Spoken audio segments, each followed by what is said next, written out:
Okay, Melissa, so why Bryan ISD and why do you continue to choose to teach at Kemp Carver Elementary? Yeah.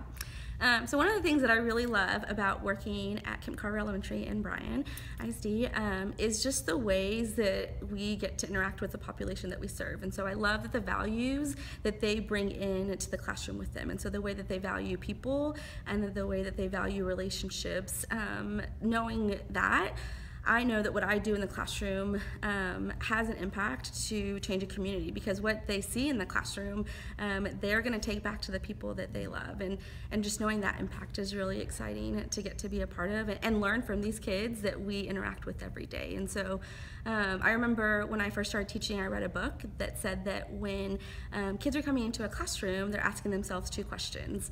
They're asking themselves, does my teacher care about me, and can I make up my own rules? And so knowing that information, and then just learning more about poverty, and just even recognizing that I have middle class hidden rules that I'm walking into my classroom with, and my students have hidden rules from poverty that they are also walking into our classrooms with. Just all those different layers could be very chaotic. And so in my experience, I have enjoyed the social contract that we make as a team every year. It's a really great opportunity for the students to have voice and ownership and power within the classroom context, and it's a way for us to be unified in the rules and expectations that we want to see lived out in the classroom that we'll be in for a lot of hours throughout the school year.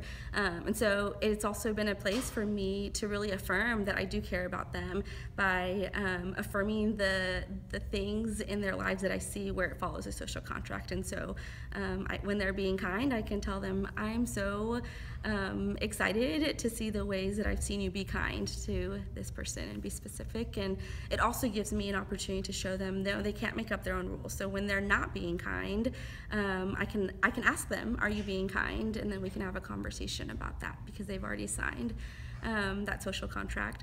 And so what I've also learned, though, is for the kids that don't buy into the social contract, I have to stop and ask myself, what is happening where this kid does not believe that I care about them? And so a couple years ago, I had a student, his name was Braulio, and he couldn't read. He was in 3rd grade and he could not read. And I knew that, but what I also knew is that he had a really good short-term memory. So I was out shopping and I picked up a memory game one weekend and thought that I could just try that out to see if that's something that he could be successful at. And so I kept him after school one day and we played the memory game, and he was so successful at that game. He dominated. I tried to beat him, but he continually beat me. And so it was really good for me to develop that. I knew that people from poverty also, loyalty is a big thing and trust is a big thing.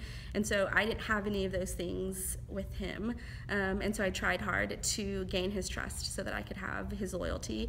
And so it was very neat to see that play out and slowly see his behavior change. And it gave me a unique opportunity to see these really amazing characteristics about him that I wouldn't have seen otherwise.